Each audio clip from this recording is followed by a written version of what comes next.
Buenos días, hoy voy a hablar de la CPU, que es la unidad de procesamiento central del computador.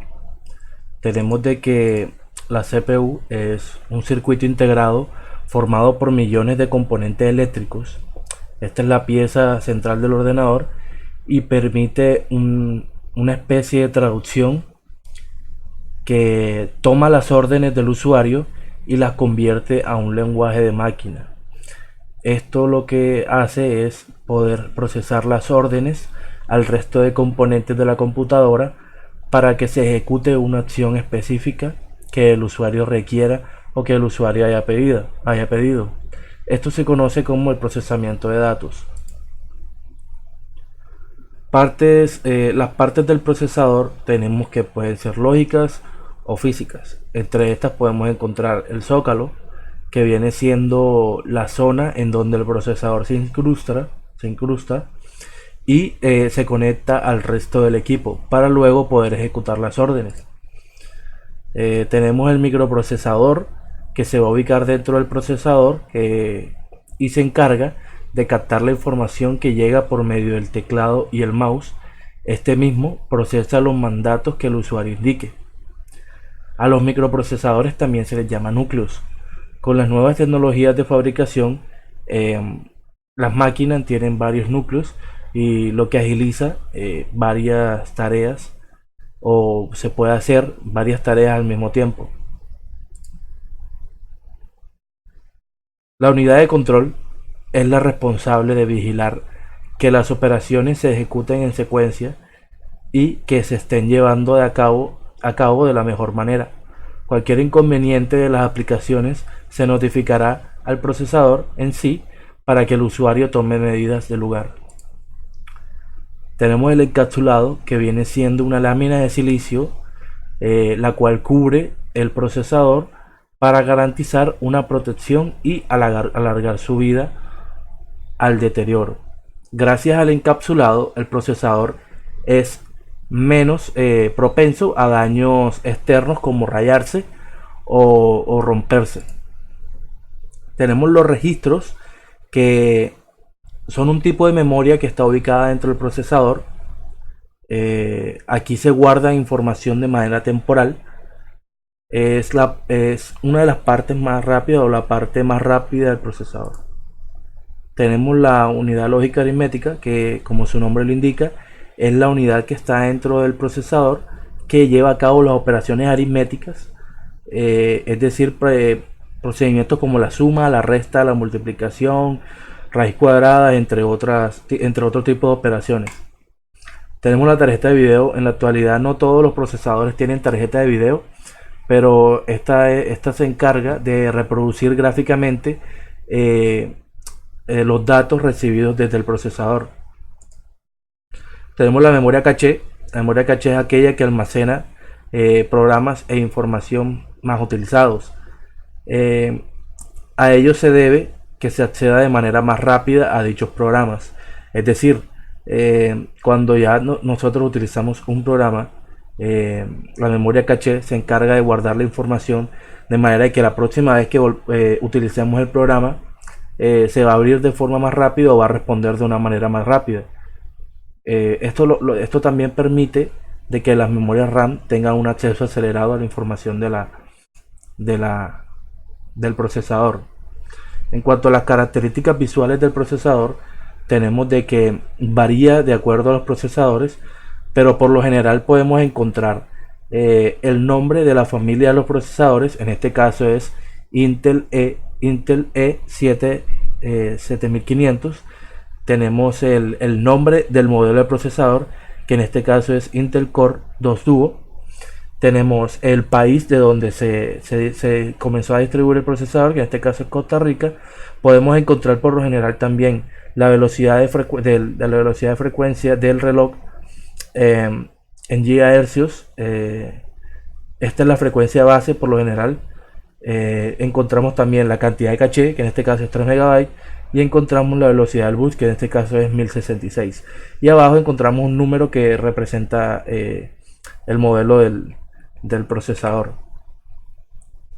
En cuanto a características principales a la hora de la compra de un procesador, debemos tener en cuenta ciertas características para comprar el procesador que más se nos habitúe a nosotros. Tenemos en primera medida la frecuencia del reloj, que este término hace referencia a la velocidad del reloj que hay dentro del propio procesador.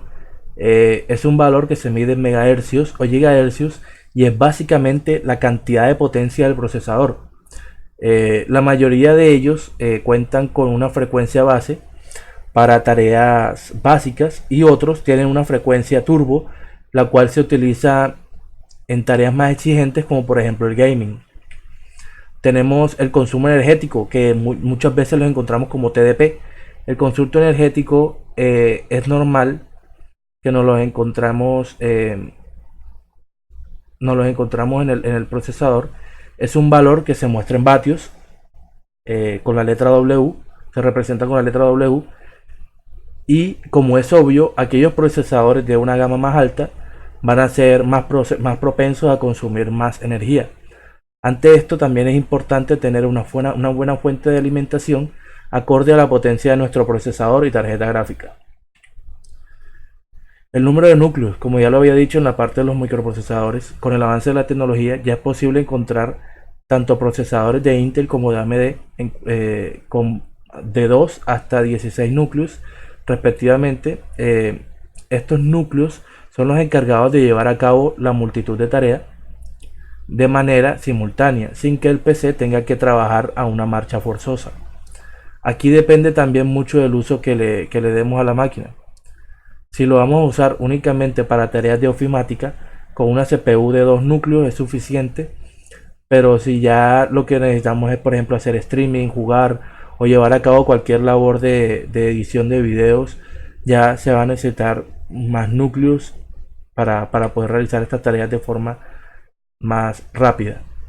Dentro del número de hilos tenemos que dentro de cada núcleo puede existir un hilo o core virtual que tienen como objetivo llevar a cabo otros procesos más pesados sin que el rendimiento del PC o del portátil sea afectado. Esta tecnología es la que conocemos como hyperthreading,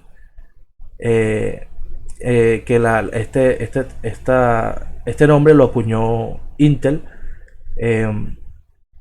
lo cual significa que hay varios hilos dentro de un núcleo.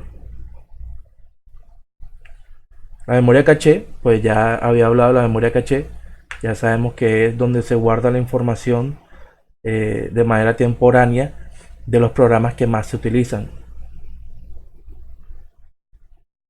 Bueno, en cuanto a los exponentes o creadores de procesadores, tenemos solamente dos empresas que se encargan de manejar el mercado, que son Intel y AMD.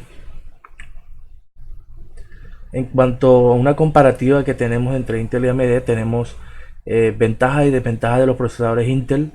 Es bien sabido que un procesador Intel tiene gran potencia mononúcleo, es decir, que en tareas que no se utilicen, que se utilice solamente un núcleo, que sea necesario solo un núcleo de procesador, la tarea va a ser más eficiente en un procesador de Intel.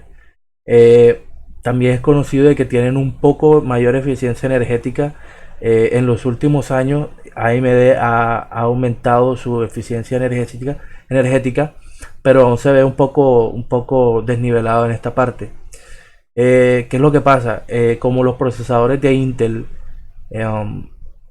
es bien conocido de que de pronto han sido un poco mejores en los últimos años, en los años anteriores que AMD.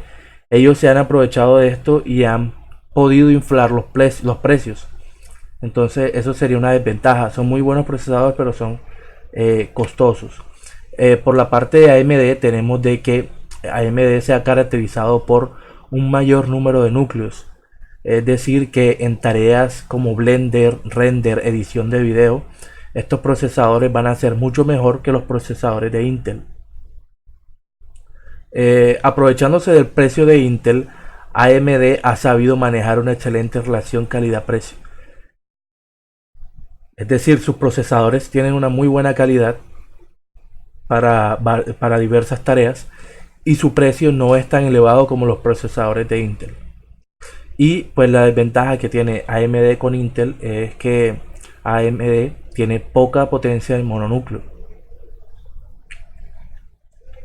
Bueno, aquí les podemos ver, hice una lista de procesadores según su uso. Para ofimática sabemos que la ofimática es el uso de Word, Excel, cualquier tipo de programa que se usa en oficina diariamente. Podemos ver que por parte de Intel tenemos el G450, que se trata de un procesador con dos núcleos que llega a 3.5 de potencia, tiene una memoria caché de 3 MB, es compatible con un socket 1151. Tenemos por parte de AMD el procesador Ryzen 3 1200, que es también uno de los procesadores más completos del mercado, con un precio muy bajo y que cuenta con 4 núcleos y una potencia de 3.1 GHz. Esta parte por el lado de la ofimática. Si necesitamos un procesador para gaming, tenemos el i5 9600K. Por parte de Intel, este es uno de los procesadores gaming más conocidos. Tiene 6 núcleos físicos acompañados de 3.7 GHz de potencia base y se puede alcanzar 4.6 GHz en modo turbo. Tenemos por parte de AMD el Ryzen 5 2600. Los Ryzen son una excelente opción para de pronto un presupuesto más apretado. Este procesador cuenta con 3.9 GHz de potencia, tiene 6 núcleos físicos y 12 hilos virtuales. En cuanto a la multitarea, tenemos que podemos encontrar ya procesadores topes de gama.